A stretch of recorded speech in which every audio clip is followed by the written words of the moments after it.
Graça e paz a todos, em nome de Jesus.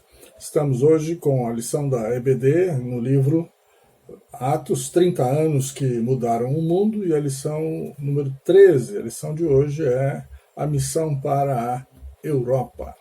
Temos muito que aprender com esse texto, não é? E antes de começarmos a lição, algumas perguntas de interesse. Qual tem sido a visão da igreja local em relação à evangelização e ao trabalho missionário? Temos sido sensíveis ao clamor do mundo e das pessoas que vivem em nossa cidade, que precisam da bênção da salvação? Temos tido amor pelas pessoas que, independentemente da sua condição social e cultural, precisam de transformação pelo poder do Evangelho de Cristo? Nós vamos ver algumas imagens de fundo durante essa apresentação, e elas foram cedidas pelos sites freebibleimages.com, yoplace.com e Butcher e Trinkline TV Inc., produtores do filme To the Ends of the Earth. E o site não existe mais, mas o filme está disponível no YouTube. To the Ends of the Earth, a história de Atos, até os confins da Terra. Vale a pena você ir lá praticar o seu inglês. O tema dessa lição é a missão para a Europa, e nós vamos aprender muito com as experiências de Paulo. O texto está em Atos capítulo 16, e nós vamos explicá-lo em vez de lê-lo. Se você quiser, pode ler depois com atenção. Atos 16 marca o início da segunda viagem missionária de Paulo. E a grande notícia é que, a partir de então, a semente do Evangelho de Jesus Cristo foi lançada pela primeira vez em solo europeu. Embora naquele tempo ainda não se chamasse de Europa, a Ásia Menor, como era conhecida, incluía toda a Europa até Portugal. Mas foi a partir dessas três cidades que o que hoje conhecemos como Europa foi evangelizada, e o Evangelho se desenvolveu, a igreja cristã cresceu para todas as partes do mundo. 3 estratégicas províncias romanas foram alcançadas durante essa expedição chamada Segunda Viagem Missionária. E, curiosamente, suas capitais têm cartas do apóstolo Paulo direcionadas a elas: Tessalônica, Corinto e Éfeso, na Turquia. A lição também menciona outras cidades. Em Atos 16, de 6 a 10, Paulo recebe um chamado para ir para a Macedônia. Ele estava na região frígio-gálata, que é a região da Frígia, dentro da província da Galácia. Geograficamente, a estratégia de Paulo estava correta, pois queria evangelizar as cidades próximas, mas por 2 vezes ele foi impedido pelo próprio Espírito Santo. O mesmo Espírito que o revestiu de poder para testemunhar até os confins da terra, em Atos 1:8, não permitiu que eles chegassem aonde planejavam, porque o propósito de Deus era outro. Alguém estava clamando por ajuda do outro lado do mar. Passe a Macedônia e ajude-nos, é o que diz no versículo 9 do capítulo 16, e significa: atravesse o mar e ajude-nos. A visão que Paulo teve no porto de Troade, sobre o mar Egeu, confirma o propósito do Senhor da Seara em alcançar novas regiões. A Macedônia era uma província romana situada ao norte da Grécia, várias vezes visitada e mencionada por Paulo. Ao todo, são 19 menções no Novo Testamento. Assim que Paulo teve a visão, imediatamente procuramos partir para aquele destino, concluindo que Deus nos havia chamado para lhes anunciar o Evangelho. Atos 16:10. Palavras de Lucas. E aqui temos uma importante informação. É a primeira vez no livro de Atos que Lucas menciona a si mesmo na narrativa através do uso do plural. E essa é uma marca. Lucas acompanha todas as viagens de Paulo, ele vai escrevê-las, mas nem sempre ele está junto a Paulo na viagem. Às vezes Paulo está numa cidade e Lucas está em outra. E às vezes eles estão juntos. E quando estão juntos, vocês vão encontrar o texto no plural, na primeira pessoa do plural. Então, imediatamente procuramos partir. Lucas fazia parte da equipe nessa situação. Perguntas para nós. Quantas pessoas foram alcançadas com o evangelho pela obediência de um homem só. Esse clamor macedônico, passa para o lado de cá e ajuda-nos, continua a existir no mundo. E é por isso que a obra de missões não para. Não precisa ser o outro lado do mundo. A viagem de Paulo para a Macedônia, de Éfeso para a Macedônia, era de algumas centenas de quilômetros apenas. Não era o outro lado do planeta. E quando nós saímos daqui para o sertão, nós viajamos muito mais do que Paulo nessa segunda viagem missionária, nesse trecho da Europa, sem contar, lógico, a ida e a vinda até Jerusalém. Nós precisamos romper os desafios evangelísticos e missionários para cumprir a missão. Você tem disposição para obedecer? Em Atos 16, de 11 a 14, nós os encontramos em Filipos. 3 conversões recebem destaque nesse trecho. Filipos é a cidade que vai dar origem à carta aos Filipenses. Lídia foi a primeira a se converter, uma jovem possessa, que fazia adivinhações, e a famosa história do carcereiro, que quase se mata. Essa diversidade de tipos de pessoas confirma o alcance do Evangelho de Jesus Cristo, que deve ser pregado a toda criatura, como diz Marcos 16:15. A igreja em Filipos teve muita influência no ministério de Paulo. Além de contar com uma localização estratégica, os membros da igreja tinham influência social e econômica razoável. Por isso o apóstolo se refere a eles sempre com muita gratidão e amor nos trechos de sua carta aos Filipenses. Havia uma reunião de oração com um grupo de mulheres assentadas à beira de um rio, em Atos 16, de 13 a 15. Esse é o cenário onde uma comerciante chamada Lídia teve o privilégio de ouvir o maior apóstolo de todos os tempos. A cidade de Tiatira era famosa pelas suas tinturas.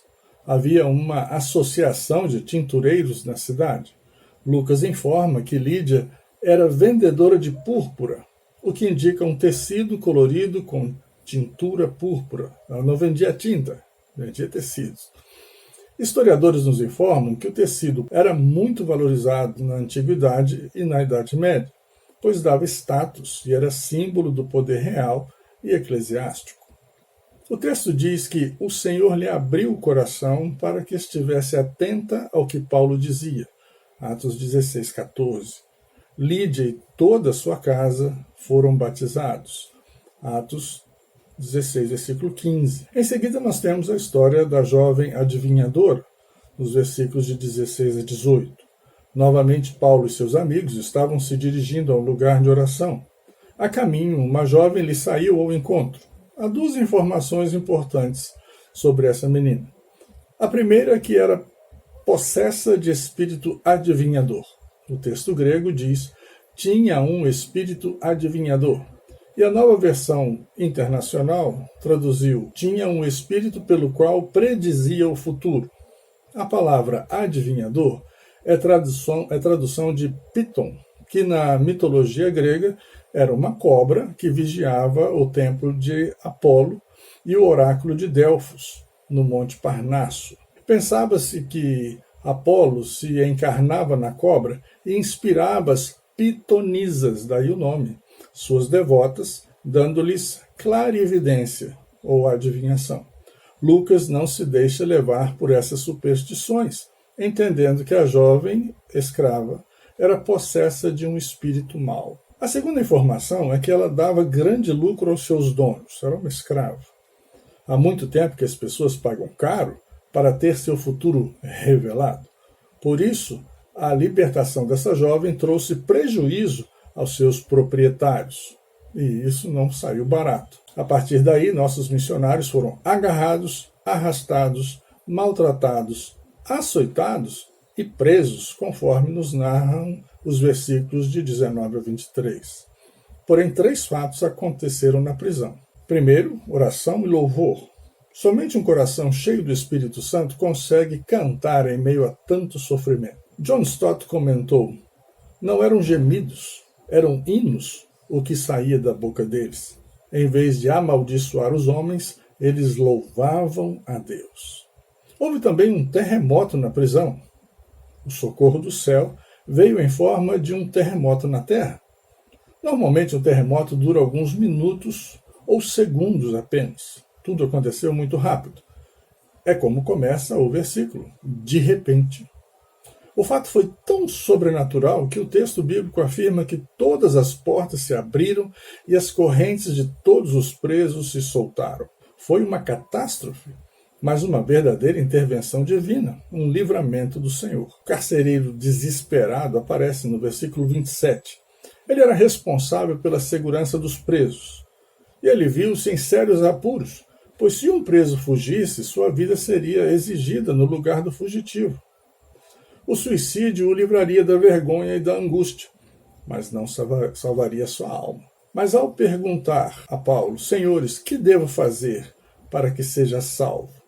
O carcereiro sabia que aqueles homens pregavam um caminho da salvação. Versículo 17. E a resposta que ouviu passou a ser a frase bíblica mais citada pelos pregadores do Evangelho no decorrer dos séculos. Creia no Senhor Jesus e você será salvo, você e toda a sua casa. Atos 16, 31. Creia no Senhor Jesus e você será salvo, você e toda a sua casa. O carcereiro atendeu a resposta, foi batizado com os de sua casa. E pela graça de Deus, tudo terminou em comunhão, alegria e uma boa refeição. Podemos aplicar isso à nossa vida. Uma comerciante de roupas finas, uma jovem escrava endemoniada e um carcereiro são transformados pelo poder do Evangelho de Jesus Cristo. Quanta diferença social e cultural entre essas três vidas. As pessoas da nossa cidade não são diferentes dessas. E o Evangelho que temos para pregar também tem o mesmo poder. Alcança a todas as camadas da sociedade. Façamos isso também. A partir daí, Paulo parte para Tessalônica e Bereia. Aqui no mapa vocês veem o nome grego da cidade e a sua localização. A distância entre Filipos e Tessalônica era de apenas 160 quilômetros, viajando pela Via Ignatia, em direção ao sudoeste. Tessalônica, uma cidade portuária, era a capital da Macedônia. A missão de Paulo nessa cidade durou apenas 3 semanas, conforme Atos 17:2. Ele foi à sinagoga dos judeus para evangelizá-los e sua estratégia teve duplo caminho. Primeiro, ele fez um diálogo acerca das Escrituras, no versículo 2. E no versículo 3, Jesus é apresentado. Será que as Escrituras anunciam um Messias que sofre, morre e ressuscita? As Escrituras testificam de Cristo, conforme Lucas 24, de 44 a 47. O evangelho anunciado por Paulo em Tessalônica é o Cristo crucificado, expondo e demonstrando ter sido necessário que o Cristo padecesse e ressuscitasse dentre os mortos. Judeus e gregos foram persuadidos pela pregação de Paulo na sinagoga, mas outros judeus foram movidos pela inveja e nova perseguição aconteceu, conforme o versículo 5. Paulo e Silas tiveram de sair da cidade. E aí foram para Bereia. Bereia ficava a 70 quilômetros a oeste de Tessalônica.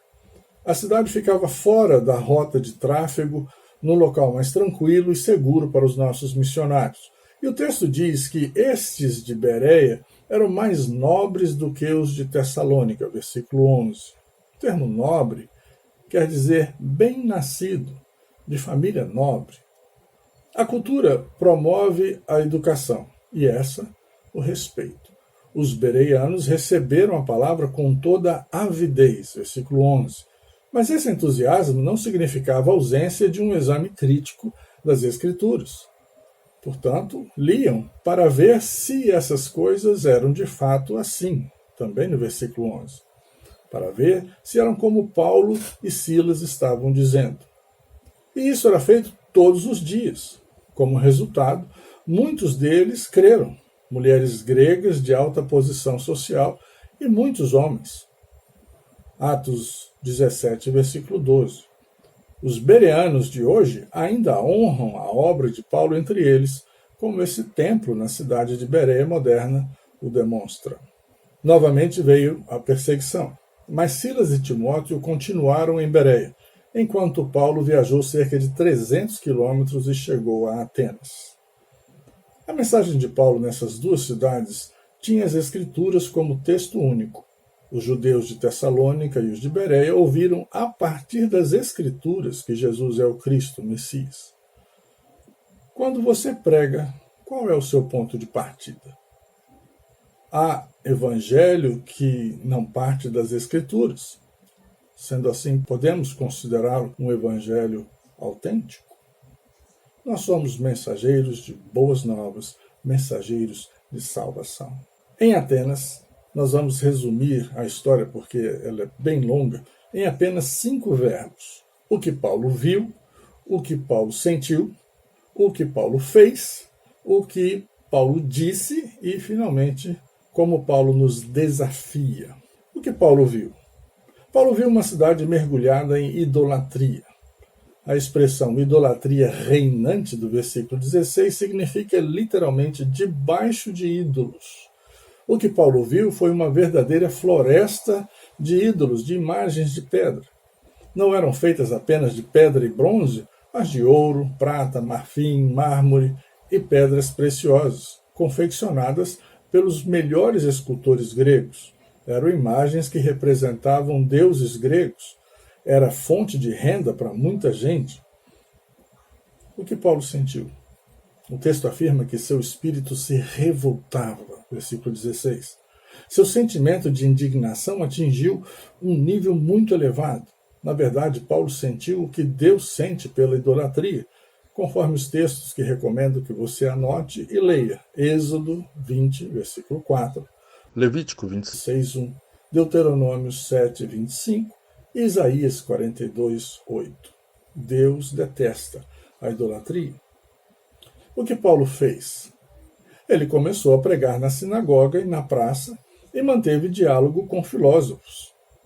Isso nos ensina que nossa atitude diante da idolatria não deve ser apenas negativa, de reprovar a idolatria e os adoradores, mas também positiva e construtiva, pregar o evangelho para que as pessoas tenham a oportunidade de se converterem e conhecerem a graça maravilhosa de Jesus Cristo. A mensagem foi pregada para 3 grupos diferentes. Os religiosos na sinagoga eram judeus, os cidadãos comuns na praça e filósofos, que eram os intelectuais da cidade. Como escreveu também John Stott, Cristo deseja mentes humildes, mas não reprimidas.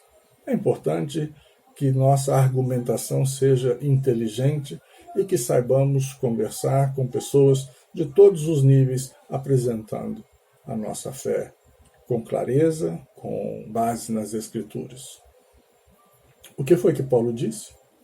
Aproveitando o altar ao Deus desconhecido, um altar que não tinha imagem em cima, só tinha a base, só tinha o pedestal, e essas letras eram o rótulo do pedestal, não tinha imagem em cima, porque o povo tinha medo de ter se esquecido de algum Deus. E para que esse Deus esquecido não ficasse irado contra a cidade, fizeram um altar para ele.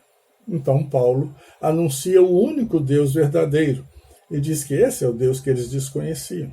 Ao fazer assim, ele não apenas condena a idolatria grega, como apresenta 5 fatos acerca de Deus. Primeiro, Deus é o Criador do universo, versículo 24. Deus é mantenedor da vida, ele não nos criou e nos abandonou neste mundo. Deus é governador de todas as nações. Tudo o que acontece serve a um propósito nas mãos de Deus. Quarto lugar, Deus é pai dos seres humanos, versículos de 28 a 29. Mais do que um Criador que está perto de nós e governa a vida, ele é um pai amoroso, próximo, carinhoso, misericordioso, um pai que quer nos bem em toda circunstância. E Paulo disse ainda que Deus é o juiz do mundo. Todos teremos de prestar contas a esse Deus um dia. O quinto verbo é como Paulo nos desafia. O discurso de Paulo no Areópago revela que o Evangelho é maior do que pensamos. Mostra como a Bíblia toca em todos os assuntos da vida do homem e de Deus, dando respostas concretas, verdadeiras e coerentes. O desafio é que nosso Evangelho seja tão abrangente e autêntico quanto o que o apóstolo pregou. Que viagem! Podemos ainda aplicar os modelos e experiências que vimos na missão à Europa à nossa vida hoje. Há muitos paralelos entre o povo e as situações das cidades com o nosso povo e as nossas cidades. O paralelo mais importante é: ainda existem obreiros dispostos a passarem para o lado de cá e nos ajudarem? Que possamos ser exemplos para as próximas gerações. Nosso Deus é Deus de vivos e não de mortos.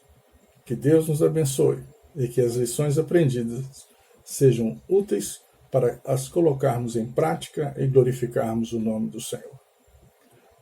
Passe a Macedônia e ajude quem precisa conhecer a salvação. Obrigado por sua atenção. Não percam a próxima lição. Continua sendo muito interessante. Deus abençoe a todos.